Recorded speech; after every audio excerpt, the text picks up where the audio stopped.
नवनवीन video news पाहण्यासाठी Sindhu report live चॅनलला सबस्क्राइब करा, बेल आयकॉन बटन दाबा आणि अपडेट रहा। रत्नागिरी सिंधुदुर्ग लोकसभा मतदारसंघाच्या निवडणुकीत विद्यमान केंद्रीय मंत्री आणि भाजपचे ज्येष्ठ नेते नारायण तातू राणे विजयी झाले आहेत। त्यांनी आपले नजीकचे प्रतिस्पर्धी शिवसेना उभाटा गटाचे उमेदवार खासदार विनायक भाऊराव राऊत यांचा 47,858 मतांनी पराभव केलाय। राणे यांना 4,48,514 मतं मिळाली, तर विनायक भाऊराव राऊत यांना 4,06,56 मतं मिळाली।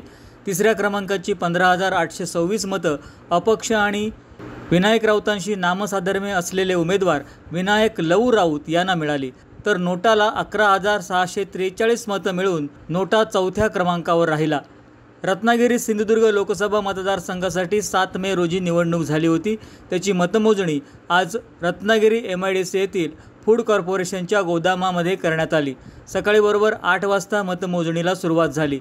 सुरुवातीला टपाली मतं मोजण्यात आली, त्यानंतर 25 फेऱ्यांमध्ये मतमोजणी झाली।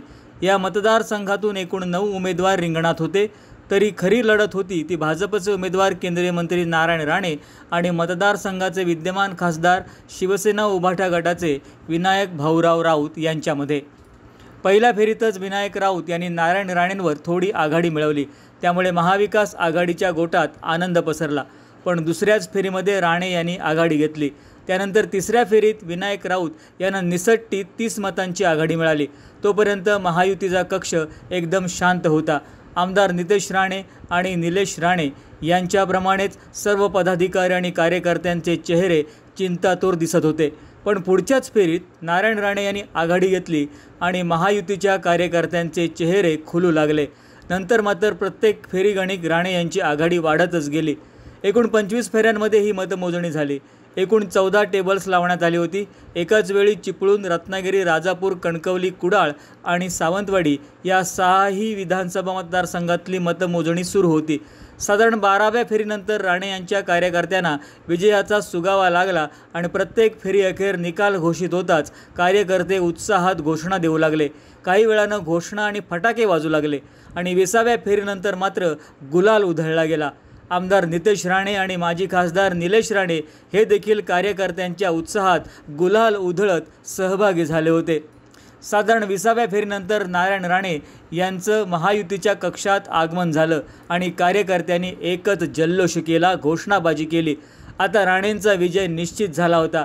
विजयी आघाडी वाढत होती। राणेंवर पुष्पहार, पुष्पगुच्छ यांचा वर्षाव होत होता। पेढे वाटून लोकांचं तोंड गोड केलं जात होतं।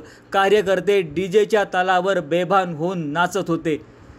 23व्या फेरीपर्यंत नारायण राणे यांनी फेरीगणिक आघाडी घेतली होती, पण 24 आणि 25व्या फेरीत मात्र विनायक राऊत यांनी आघाडी घेतली, पण तोपर्यंत खूप उशीर झाला होता। अखेर 25व्या फेरीचा निकाल घोषित झाला आणि नारायण राणे यांच्या विजयावर शिक्कामोर्तब झालं। विजयी उमेदवार खासदार नारायण राणे यांना निवडणूक निर्णय अधिकारी M देवेंदर सिंह यांनी प्रमाणपत्र दिलं। दरम्यान हा विजय माझ्या कार्यकर्त्यांचा, नितेश आणि निलेश राणे यांचा आणि माझी पत्नी सौ नीलम यांचा असल्याचं नारायण राणे यांनी विजयानंतर पहिली प्रतिक्रिया देताना सांगितलं। माझ्या या विजयामुळे कोकणात कमळ फुललं आहे, त्यामुळे छान वाटतंय, असंही राणे म्हणाले। या लोकसभा निवडणुकीत एकूण 9 उमेदवार रिंगणात होते। नारायण तातू राणे भाजप यांना 4,48,514 मतं, विनायक भाऊराव राऊत शिवसेना उभाटा गट यांना 4,06,56, तिसऱ्या क्रमांकावर राहिलेल्या अपक्ष उमेदवार विनायक लवू राऊत यांना 15,826 मतं, राजेंद्र लहू आयरे यांना 7,856, अशोक गंगाराम पवार 5,280, मारुती रामचंद्र जोशी 10,039, सुरेश गोविंदराव शिंदे 2,247, तांबाडे अनंत अमृत राजापूरकर यांना 5,582 आणि शकील सावंत यांना 6,395 मतं मिळाली। या निवडणुकीत नोटा चौथ्या क्रमांकावर राहिला। 11,643 मतदारांनी नोटाचा अधिकार बजावला। मतमोजणीसाठी महाविकास आघाडी आणि महायुतीसाठी स्वतंत्र कक्ष तयार करण्यात आले होते। दोन्ही कक्षातील अंतर सुमारे 2 किलोमीटरचं होतं। संपूर्ण मतमोजणी केंद्रावर पोलिसांचा कडेकोट बंदोबस्त ठेवण्यात आला होता। Bureau news, Sindhu reporter live, Ratnagiri. नवनवीन व्हिडिओ न्यूज पाहण्यासाठी सिंधू रिपोर्ट लाईव्ह चॅनलला सबस्क्राईब करा, बेल आयकॉन बटन दाबा आणि अपडेट रहा.